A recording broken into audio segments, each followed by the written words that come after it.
मैं और पीयूष कल एक बहुत ही वरिष्ठ बीजेपी के नेता हैं, दिल्ली से, बंगाल में काफी महीनों से हैं, और इस जीत में बड़ा श्रेय पीयूष उनका जाता है।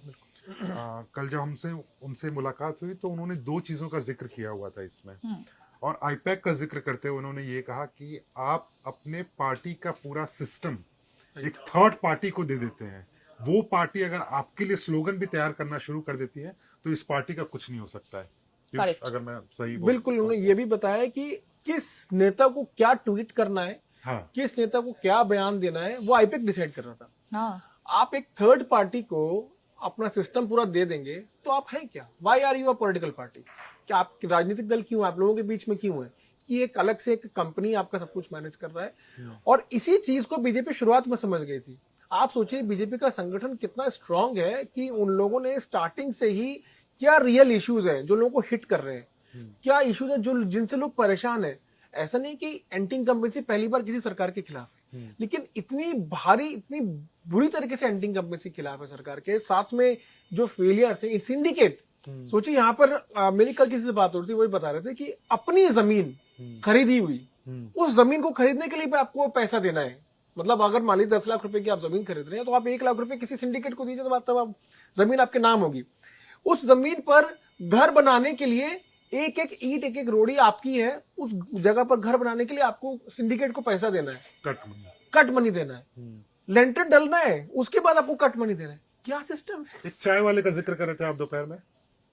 हाँ, चाय वाले जो है उनका स्टॉल जो है वो फुटपाथ के पास लगा और बहुत अच्छी चाय हमने उनके यहाँ पी। तो जैसी चाय पी तो उन्होंने हमसे पूछा आप कहाँ से हैं? तो मैंने कहा कि हम लोग मीडिया से हैं और दिल्ली से आए इलेक्शंस कवर करने के लिए। तो उन्होंने बताया कि सर मजा आ गया। मैंने कहा कि कैसे मजा क्या आ गया? तो उन्होंने कहा कि हमको जो बदलाव दिखा है ना, उस बदलाव से हमारे जीवन में बदलाव आएगा। आप ये सोचिए कि मैं यहाँ पे स्टॉल लगाता हूँ, महीने का 40-50 हजार रुपये कमाता हूँ, और यहाँ पर मेरी दुकान के सामने 4 से 5 लड़के बाइक पर आते हुए उर्र करते हुए आते और कहते लो पैसा दो, पैसा दो, पैसा दो।